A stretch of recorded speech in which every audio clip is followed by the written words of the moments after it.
Senate के अंदर तनख्वाहों में इजाफे के हवाले से, सेनेटर्स की तनख्वाहों में इजाफे के हवाले से जो बहस जारी है, उससे एक चीज़ तो खुल के सामने आ जाती है कि उन सेनेटर्स का, उन पार्लियामेंटेरियंस का, और प्राइम मिनिस्टर ऑफ पाकिस्तान ख़ुद कह चुके हैं, अगर उनका इतने पैसों में गुजारा नहीं है तो एक आम पाकिस्तानी जिसकी टेक होम इनकम बहुत ही महदूद सी है, वो 2 वक्त की रोटी कैसे खाता है और बच्चे कैसे पालता है।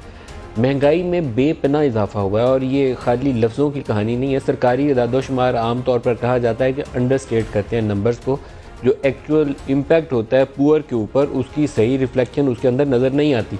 लेकिन अभी जो ताज़ा तरीन इदादोशुमार है इन्फ्लेशन के हवाले से, 14.6%, कई सालों में शायद एक दहाई के अंदर हाईएस्ट लेवल ऑफ इन्फ्लेशन है। जो हेडलाइन इन्फ्लेशन है जनवरी के महीने में बढ़ा, और उसके अंदर अगर फूड आइटम की प्राइसेस दे रहे हैं तो वो कोई 20% से ज़्यादा बढ़ी हैं।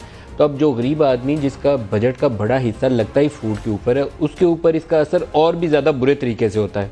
इसको साथ मिला लें जो पाकिस्तान के अंदर डेट जिस रफ्तार से बढ़ा, 40% पाकिस्तान की हिस्ट्री 1947 से लेकर आज तक जितना पाकिस्तान के ऊपर कर्जा था तहरीक इंसाफ की हुकूमत बनने तक, 40% 15 माह में उसमें इजाफा हो गया। 40%, हाफ ऑफ दैट, कोई 11.6 ट्रिलियन रुपीज़।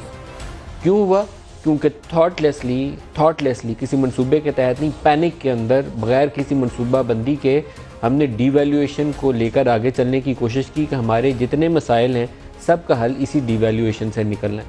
कभी रुपया 143 पे आता रहा, हम 136 पे ले आते रहे, फिर 163 पे पहुंच गया, अब 155 पे ले आए। ये नहीं सोचा कि इसके बेनिफिट्स और कॉस्ट और फ़ायदे हैं क्या क्या।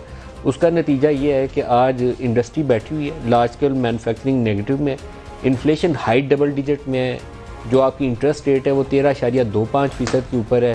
पूरी इंडस्ट्री बैठ गई, इकॉनमी बैठ गई, जॉबलेसनेस बढ़ गई, पॉवर्टी बढ़ गई।